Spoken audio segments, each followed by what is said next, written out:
teman-teman, Assalamualaikum warahmatullahi wabarakatuh. Kami dari kelompok 2 ingin menjelaskan materi mengenai pola perekonomian dan pola aktivitas. Sebelumnya, izinkan saya memperkenalkan diri terlebih dahulu. Nama saya Soraya Sfandiari Putri selaku moderator sekaligus sebagai pembicara pertama.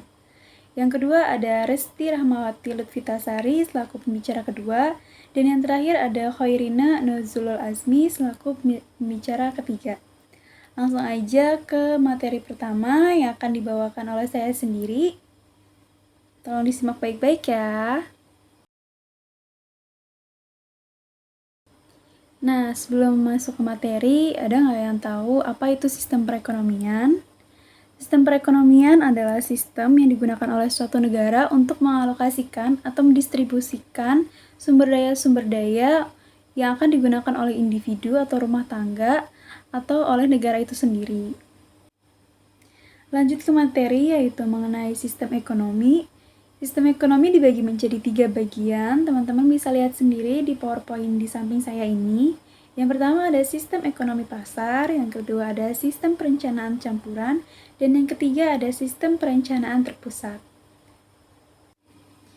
Yang pertama yaitu mengenai sistem ekonomi pasar, di mana sistem ekonomi ini dikendalikan oleh interaksi pembeli dengan penjual. Lalu yang kedua ada sistem perencanaan campuran, di mana sistem ini dikendalikan oleh adanya intervensi dari pemerintah.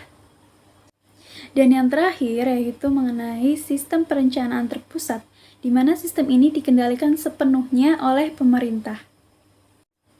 Singkatnya, definisi dari pasar ialah di mana adanya kontak antara pembeli dan penjual, baik secara online maupun offline. Lanjut yang kedua, yaitu mengenai produksi perdagangan dalam ekonomi subsisten.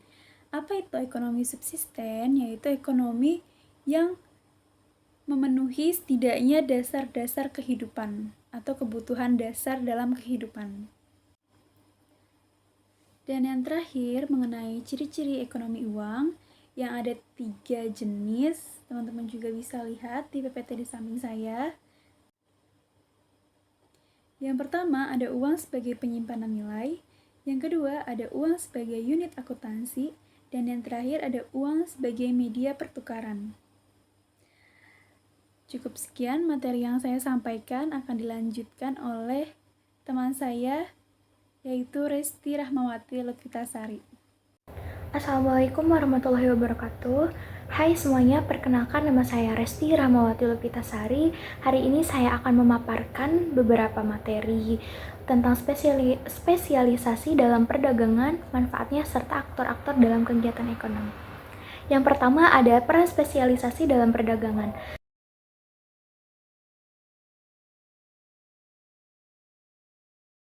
Spesialisasi berarti individu atau negara terfokus memproduksi barang dan jasa sesuai keahliannya. Ini meningkatkan produktivitas, efisiensi, dan mencegah terjadinya double of desire dalam sistem barter. Spesialisasi membawa banyak sekali manfaat seperti meningkatkan efisiensi, penggunaan faktor produksi, mempercepat proses produksi, serta mendorong inovasi dalam kemajuan teknologi. Selanjutnya ada aktor-aktor kegiatan ekonomi. Dalam kegiatan ekonomi terdapat 3 aktor utama. Yang pertama, ada rumah tangga sebagai pemilik faktor produksi. Yang kedua, ada perusahaan sebagai produsen barang dan jasa. Dan yang ketiga, pemerintahan sebagai pengatur dan pengawas jalannya ekonomi. Demikian yang dapat saya sampaikan. Terima kasih atas perhatian dan kesempatannya. Wassalamualaikum warahmatullahi wabarakatuh. Terima kasih Resti atas materi yang telah disampaikan. Selanjutnya yaitu pembicara terakhir yang akan disampaikan oleh Khairina Nuzulul Azmi. Oke, di sini saya akan menjelaskan tentang interaksi rumah tangga dan perusahaan di pasar. Di sini ada 5 ya. Yang pertama itu pasar memberikan informasi yang lebih tepat. Yang kedua, pasar mendorong pengembangan kegiatan bisnis. Yang ketiga, pasar memberikan insentif untuk memperoleh keahlian modern. Yang keempat, pasar mempromosikan penggunaan barang dan faktor produksi yang efisien. Dan yang kelima, pasar memberikan kebebasan tinggi untuk melakukan kegiatan ekonomi. Untuk selanjutnya yaitu ada tantangan sistem pasar. Di sini terbagi menjadi 5. Yang pertama, kebebasan yang tidak terbatas dapat menindas kelompok tertentu.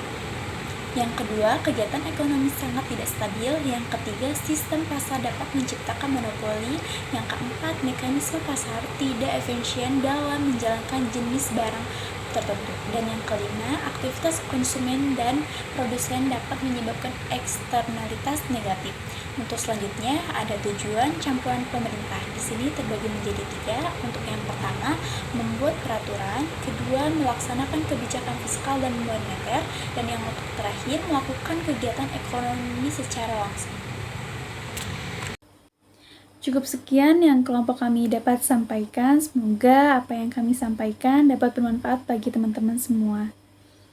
Assalamualaikum warahmatullahi wabarakatuh. Sampai ketemu di lain waktu. Dadah!